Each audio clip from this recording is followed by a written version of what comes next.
Entonces tenemos de esta manera. La forma después vamos a ver con más precisión.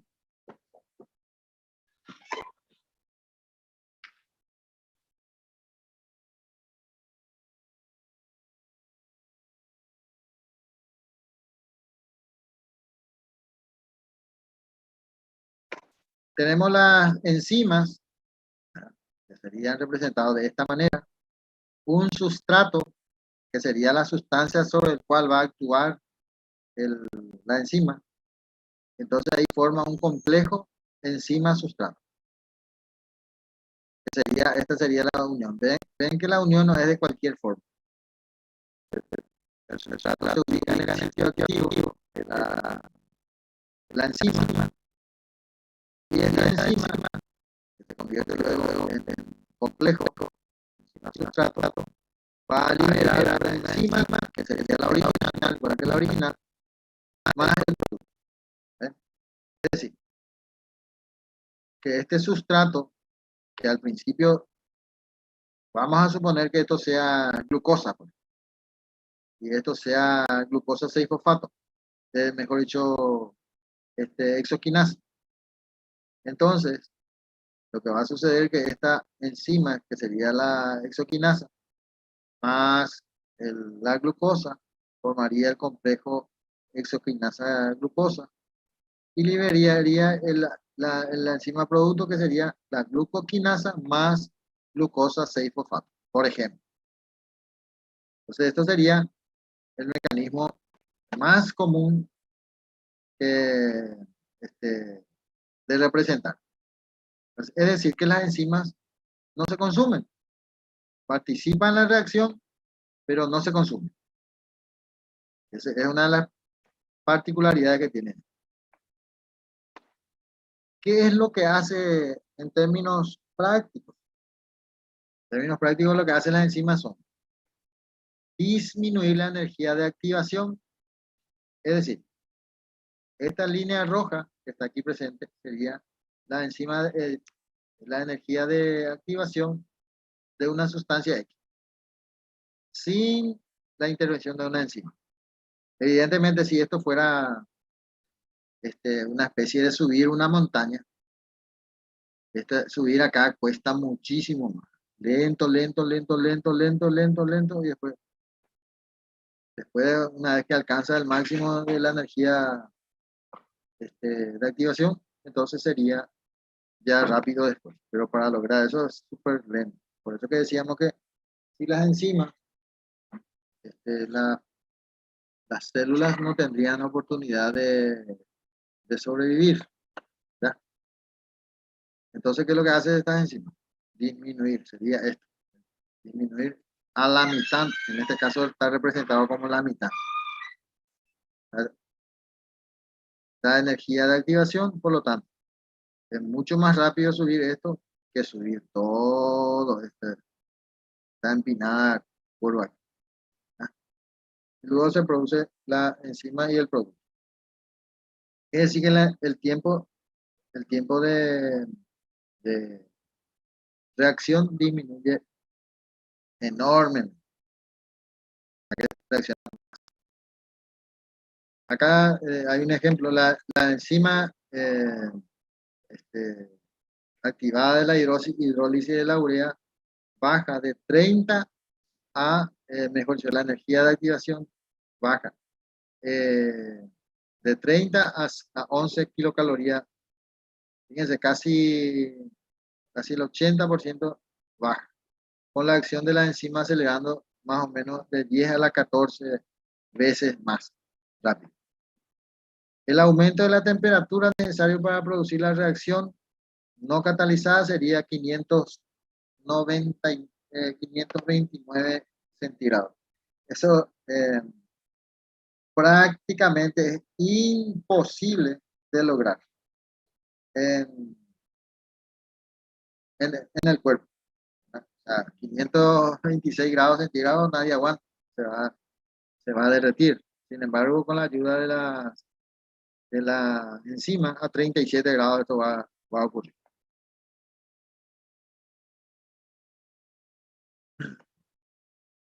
Bien, Lo que decíamos un poco, tanto las enzimas como el catalizador aceleran la velocidad de una reacción química. ¿Ya? Pero dijimos también de que podríamos llamarle catalizador también a las enzimas, pero ahí vamos a tener serio inconveniente si leemos algunos libros. Lo primero es que el catalizador, no todos los catalizadores son proteínas, todas las enzimas son proteínas, que decíamos. Los catalizadores generalmente no son específicos, o sea, no tienen sitio activo, no hay, no están este, tan efectivos los catalizadores. O sea, hay varias formas de decir. Ahora, en términos genéricos, sí podemos decir, pues sí, las enzimas son catalizadores porque hablar de catalizador es hablar de aumento de la velocidad de la reacción, en ese sentido. Pero en otro sentido, no. ¿Estamos de acuerdo? Bien, una enzima puede transformar 1000 moléculas de sustrato en segundos. Otra vez, la rapidez también es una cuestión muy importante. Las enzimas tienen tres propiedades que los catalizadores no tienen. Especificidad por el sustrato, del catalizador, todos los tipos de similares, moléculas similares ya aumenta su velocidad de reacción. En el caso de las enzimas no. Se inactivan por desnaturalización, es decir, eh, como son proteínas, se desnaturalizan y ya pierde su función. Y eh, la otra propiedad muy importante es que se puede regular. Puede autorregularse o puede regularse en forma externa. Tenemos unas enzimas que son muy interesantes. Aquí podemos citar la más conocida, en este caso la anhidrasa carbónica, que tiene una actividad de 10 a la séptima. La anhidrasa carbónica es muy importante en la conversión del bicarbonato en CO2 en la sangre. Podemos citar acá la ureasa, que participa en la hidrólisis de la urea. Todas son importantes en realidad, no es que pero la más conocida estamos. Bien, las enzimas se unen a los reactivos, que son los sustratos, reduciendo la energía de activación. Cada enzima tiene una forma única, con un sitio o un centro activo en el que se une al sustrato. Por eso decíamos que es específico. Podemos hablar nosotros de que no sean específicos. Después de la reacción, la enzima y el producto se separan. Es decir, la enzima es como si fuera que nunca participó en la reacción al final. Y las moléculas enzimáticas no han cambiado después de participar en la reacción, que es lo que decíamos. Estas enzimas cumplen un papel catalítico gracias a, primero, la fijación estereoquímicamente complementaria del sustrato. Bueno, aquí seguramente la palabra estereoquímica es seguramente le resulta un poco raro. En este caso, ¿se acuerdan que decíamos nosotros que era estéreo?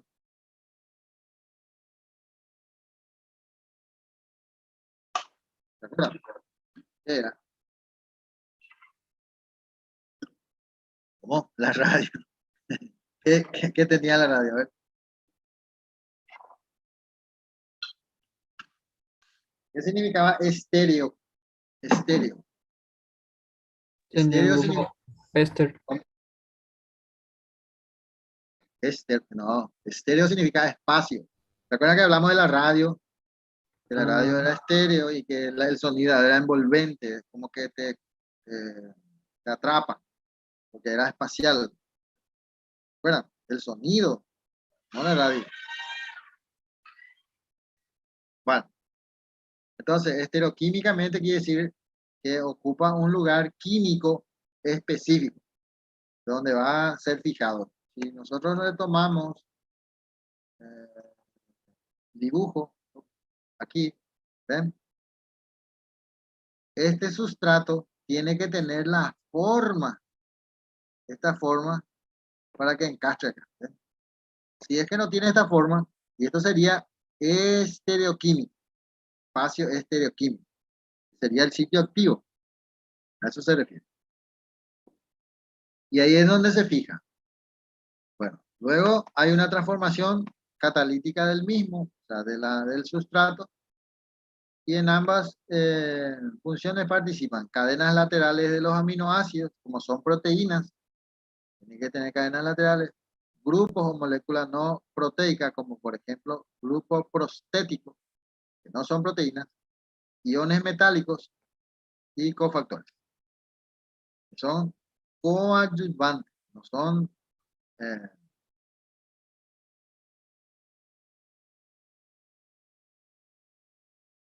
la especificidad de la reacción enzimática es una de las características, ya dije, carácter heterogénea de la catálisis enzimática. Nos llevan a postular la existencia de un centro activo en la molécula de enzima capaz de fijar específicamente el sustrato y transformarlo catalíticamente. Cosa que dijimos que no tenían los catalizadores comunes. Entonces tendríamos así, ¿verdad? Este sería toda una enzima en donde solamente hay un sitio activo, acá, y el sustrato tiene que unirse a ese sitio activo para que esta enzima pueda ser. No es que pueda unirse acá, en cualquier parte, no, en el sitio activo. Si no encastra, no se puede fijar, evidentemente la enzima no va a transformarlo en nada. Entonces, la unión del sustrato es muy específica a la enzima. Es decir, hay una complementariedad geométrica, hay una complementariedad de cargas, uniones iónicas. A partir de ahí, entonces, se puede realizar varios modelos de actividad enzimática. En este caso, podemos decir, uno de los modelos sería el encaje inducido. ¿Saben lo que es inducir, verdad?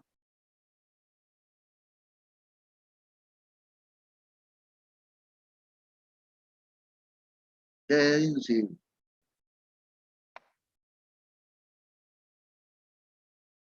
¿Eh? ¿Qué es inducir para vos?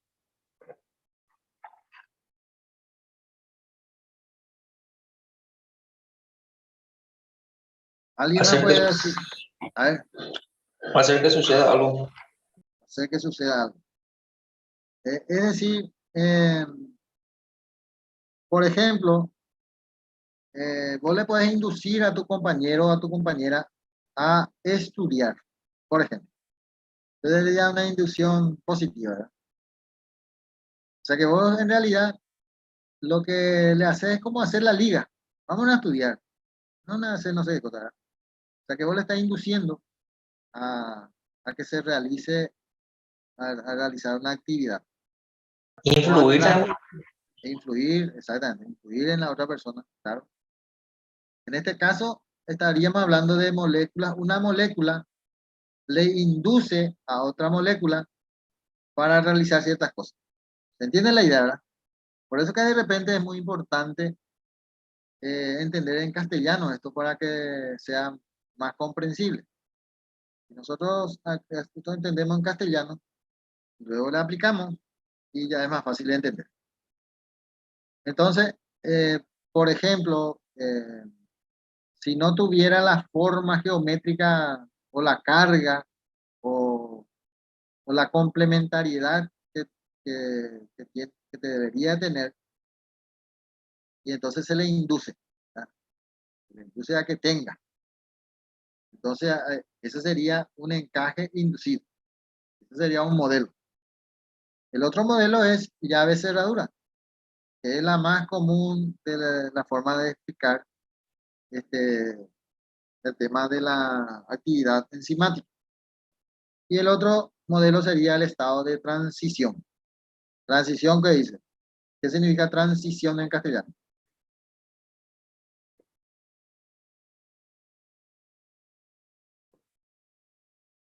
¿Alguien puede decir que es transición en castellano?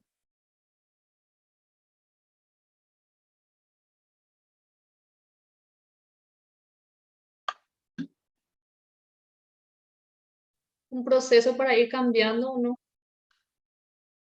Esto para ir cambiando. ¿Puede dar algún ejemplo así de un estado de transición? En la práctica, en la vida común, no importa. Transición política, ¿sí? Significaría, por ejemplo, eh, algún cambio que va a ocurrir en la esfera política. De oruga a Alguna, mariposa. ¿Sí? A ver. ¿Ah? Metamorfosis también. Claro, pues, la oruga que pues, se va a convertir en mariposa. Algunos se convierten en mariposones, por ejemplo. Otro ejemplo,